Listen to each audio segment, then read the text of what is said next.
जय हिंद दोस्तों, मैं मोहम्मद मतीन मॉडर्न क्लासेस की यूट्यूब चैनल पर आपका स्वागत है। दोस्तों, आज हम जो चैप्टर लेके आए हैं भूगोल। भूगोल का आइए बात करते हैं पहले प्रश्न की। पहला प्रश्न है, भूगोल का जनक किसे कहा जाता है? ए एराटोस्थेनीज, बी हेरोडोटस, सी हिप्पारकस या डी इनमें से कोई नहीं। तो ध्यान दीजिएगा दोस्तों, अगर भूगोल का जनक सिर्फ ऐसे ही पूछता है कि भूगोल का जनक किसे कहा जाता है, अगर यहाँ पर हिकैटियस का नाम होता है तो हिकैटियस हो जाते हैं, लेकिन यहाँ पर हिकैटियस का नाम नहीं दिया है तो ए है एराटोस्थेनीज, बी हेरोडोटस, सी हिप्पारकस। तो यहाँ पर आंसर क्या हो जाएगा? एराटोस्थेनीज। क्योंकि दोस्तों इनको भूगोल का पिता क्यों कहा जाता है? क्योंकि इन्होंने एक किताब लिखी थी जिसका नाम दिया ज्योग्राफिका। तो इन्होंने ज्योग्राफिका दिया तो उसी के नाम से पड़ा है ज्योग्राफी, यानी भूगोल का नाम दिया गया। ठीक है ना, आंसर हो जाएगा ए। अब बात करते हैं प्रश्न नंबर 2 की। भूगोल के लिए ज्योग्राफिका शब्द का प्रयोग सर्वप्रथम किसने किया? ए हेरोडोटस, बी हिकैटियस, सी हिप्पारकस, डी एराटोस्थेनीज। तो जो ज्योग्राफिका जो शब्द लिखी गई थी, यानी जो किताब लिखी गई थी, वो लिखी गई थी एराटोस्थेनीज के द्वारा। यहाँ पे आंसर डी हो जाएगा। अब बात करते हैं प्रश्न नंबर 3 की। मानव भूगोल का पिता निम्नलिखित में से किसको कहा जाता है? A Carl Ritter, B Jean Brunhes, C Humboldt या डी हिप्पारकस। तो दोस्तों मानव भूगोल का पिता कार्ल रिटर को कहा जाता है। ये ध्यान दीजिएगा, ऐसे प्रश्न बहुत बार आते हैं।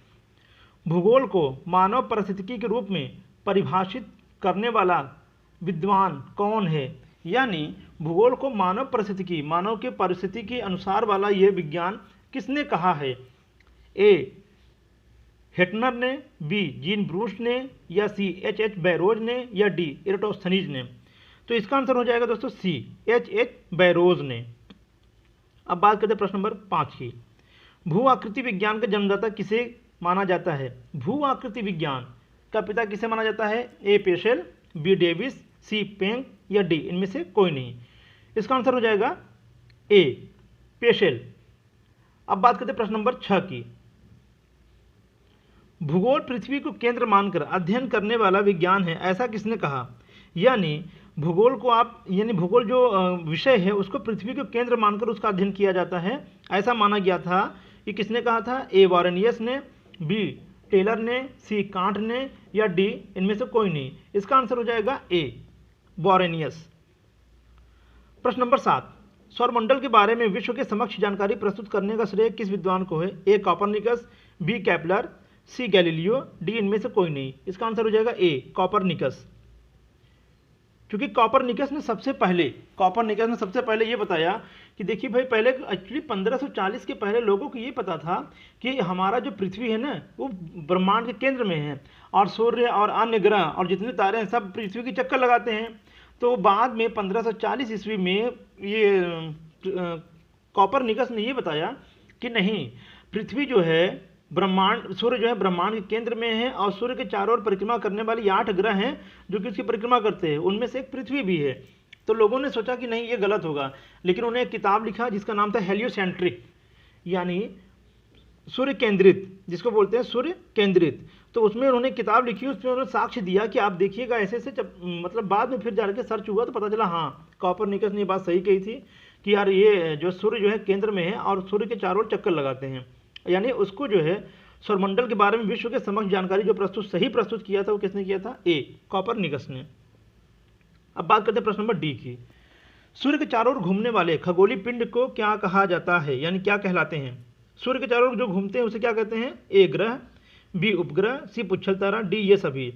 तो देखिए इसमें जो ऑप्शन में जो ए दिया है ग्रह वो बिल्कुल सही है, तो यानी क्या हो जाएगा? ग्रह। अब प्रश्न नंबर 9। भूगोल भूतल का अध्ययन है, भूगोल भूतल का अध्ययन है, ये किसने कहा था? ए वॉरेनियस ने, बी टेलर ने, सी कांट ने या डी कार्ल रिटर ने। तो इसका जो आंसर हो जाएगा सी कांट ने। प्रश्न नंबर 10 की बात करते हैं। सौरमंडल में कुल कितने ग्रह हैं? दोस्तों सबको पता है सौरमंडल में कितने ग्रह हैं? 8 ग्रह हैं। तो ध्यान दीजिएगा, 24 अगस्त 2006 से पहले हमारे सौरमंडल में कुल 9 ग्रह हुआ करते थे, लेकिन अंतर्राष्ट्रीय खगोलीय संघ के द्वारा यम ग्रह को, जिसको प्लूटो कहते हैं, उसको 24 अगस्त 2006 को ग्रहों की श्रेणी से हटा दिया गया। क्यों हटा दिया गया?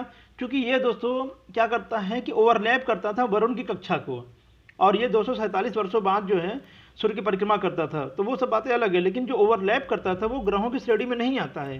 किसी की आप कक्षा में जाकर इंटरफेयर नहीं कर सकते हैं। तो इसके अंदर ये खासियत है, इसी वजह से इसको ग्रहों की श्रेणी से हटाकर बौने ग्रह की श्रेणी में रखा गया है। ठीक है, अब बात करते हैं प्रश्न नंबर 8 की। किसी ग्रह के चारों ओर परिक्रमा करने वाले छोटे आकाशीय पिंड को क्या कहते हैं? दोस्तों, ग्रह की जो परिक्रमा करते हैं उसे कहते हैं उपग्रह। इसमें क्या हो जाएगा? पुच्छल तारा, बी ग्रह, सी उपग्रह या डी ये सभी। आंसर क्या हो जाएगा? सी उपग्रह। आइए बात करते हैं अगले प्रश्न की। ग्रहों की गति का नियम प्रतिपादित किसने किया? ए केपलर ने, बी गैलीलियो ने, सी न्यूटन ने या डी इनमें से कोई नहीं। ग्रहों की गति का नियम किसने दिया था दोस्तों? ए केपलर ने। प्रश्न नंबर 13वां, नॉर्वे में अर्धरात्रि के समय सूर्य कब दिखाई देता है? 12 अगस्त, 21 जून, 21 जुलाई या 21 मार्च को? तो ये डेट होता है 21 जून को। 21 जून को नॉर्वे में आधी रात में सूर्य दिखाई देता है। ठीक है, अब बात करते हैं प्रश्न नंबर 14, यानी अगले प्रश्न की बात करते हैं। सौर मंडल की खोज किसने की? देखिए दोस्तों, ये भी बहुत इंपॉर्टेंट प्रश्न है। नॉर्मल देखा जाए SSC bank, railway, NTPC, group D और यूपीटर सीटेट में ऐसे प्रश्न आते रहते हैं। तो इसका आंसर हो जाएगा ए कॉपरनिकस, बी आर्यभट्ट, सी कार्ल रिटर या डी केपलर। इसका आंसर हो जाएगा ए कॉपरनिकस। प्रश्न नंबर 15, सौरमंडल का जन्मदाता किसे कहा जाता है? पृथ्वी को, शुक्र को, शनि को या सूर्य को? तो ध्यान दीजिएगा, सूर्य को ब्रह्मांड में, यानी सूर्य ही ऐसा है जो कि सौरमंडल का निर्माण करता है। कैसे? आपको पता है, आज से कई करोड़ साल पहले सूर्य में महाविस्फोट हुआ। जब महाविस्फोट हुआ तो उसमें क्या हुआ? उसके आकाशीय पिंड दूर दूर फैल गए। तो जब कोई सूर्य अपनी अक्ष में बहुत स्पीड से घूमता है, तो घूमने के कारण क्या हुआ? जो चीज़ टूट के अलग होंगे वो भी घूमेंगे। जब घूमेंगे तो गोला आकार बना लेंगे, गोला आकार बना लेंगे तो वो क्या करेंगे? उसके चारों ओर चक्कर लगाने लगेंगे। तो यानी अगर पूछा जाए सौरमंडल का जन्मदाता किसे कहा जाता है, तो क्या निशान लगाएंगे? सूर्य को। एक ग्रह की अपने कक्षा में सूर्य से अधिकतम दूरी को क्या कहा जाता है? ध्यान दीजिएगा दोस्तों, जब कोई ग्रह सूर्य के नज़दीक होता है तो उसे उस कंडीशन को उपसौर कहते हैं। उपसौर। ठीक है, जब करीब होता है यानी नज़दीक होता है, जब निकट होता है कोई ग्रह भी, जब सूर्य के निकट आ जाता है तो उसे क्या कहते हैं? उपसौर। लेकिन जो सबसे अधिक दूरी पर होते हैं तो उसे क्या बोलते हैं? अपसौर। यानी कोई भी ग्रह, यानी पृथ्वी को देख लीजिए, पृथ्वी जब सूर्य के निकट आता है उस कंडीशन को उपसौर कहा जाता है। जब पृथ्वी सूर्य से अधिक दूरी पर होता है तो उसे कहते हैं अपसौर। इसका आंसर क्या हो जाएगा? बी अपसौर। अब देखिए क्या है 17वां प्रश्न। एक ग्रह की अपने कक्षा में सूर्य से न्यूनतम दूरी को क्या कहा जाता है? तो अब देखिए, वहां पर अधिकतम दूरी था, यहां पर न्यूनतम दूरी, तो न्यूनतम दूरी की क्या कहेंगे? उपसौर कहेंगे।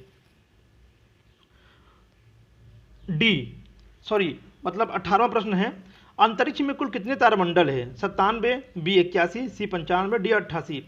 ध्यान दीजिएगा, आकाश में जो कुल तारामंडल है वो क्या है?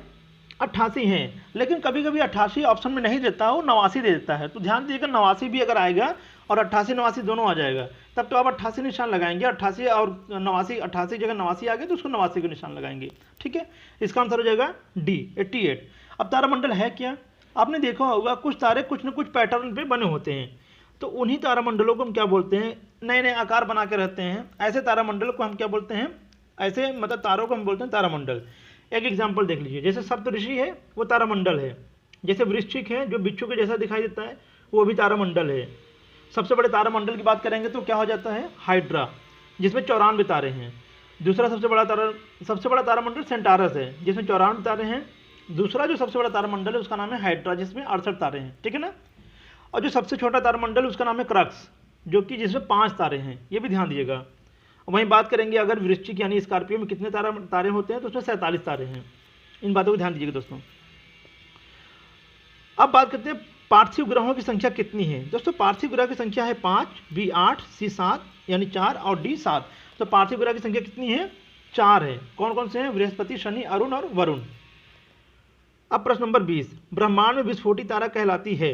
ए उल्का, बी अभिनव तारा, सी धूमकेतु, डी ये सभी। तो इसका जो आंसर हो जाएगा, विस्फोटी तारा क्या कहलाती है? अभिनव तारा, यानी आंसर हो जाएगा बी। निम्नलिखित में से कौन एक तारा है? ध्यान दिएगा दोस्तों, इसमें कह रहा है कौन एक तारा है। आपको पता है पृथ्वी क्या है? तारा तो है नहीं, ग्रह है। शुक्र क्या है? ये भी ग्रह है। चंद्रमा क्या है? ये उपग्रह है। तो इसमें तारा पूछ रहा है, तो इसमें सूर्य जो है एक तारा है। ध्यान दिएगा, हमारे ब्रह्मांड में लगभग 1000 अरब मंदाकिनियां हैं। 1000 अरब मंदाकिनियां हैं, और एक मंदाकिनी में 100 अरब तारे हैं। उनमें एक मंदाकिनी का हमने नाम रखा है क्या, आकाशगंगा। उस आकाशगंगा को हम कहते हैं, उस मंदाकिनी की आकाशगंगा हम कहते हैं जिसमें हमारा सूर्य और पृथ्वी है। तो सूर्य को हम तारे के रूप में जानते हैं, यानी सूर्य तो हो गया कई, उसमें से एक है जिसका हम बोलते हैं सूर्य। तारे कई हैं, उसमें से एक जो बचा है उसे हम बोलते हैं सूर्य, उसका नाम दिए हैं सन, यानी इसका आंसर हो जाएगा सी। अब प्रश्न नंबर 22, सूर्य का प्रकाश यानी सूर्य प्रकाश धरती तक पहुंचने में कितना मिनट लेता है, 9 मिनट, 7 मिनट, 8 मिनट या डी 10 मिनट। आंसर हो जाएगा इसका सी, 8 मिनट। वैसे देखा जाए दोस्तों, सूर्य से पृथ्वी की जो औसत दूरी है वो है 14,95,98,900 किलोमीटर, लेकिन सूर्य का जो प्रकाश पहुंचता है वो पहुंचता है 8 मिनट 16.6 सेकंड में। तो यहाँ पे 8 मिनट 16.6 सेकंड ऑप्शन नहीं दिया है, लेकिन 8 मिनट दिया है, तो यहाँ पर हो जाएगा 8 मिनट, यानी आंसर सी सही है।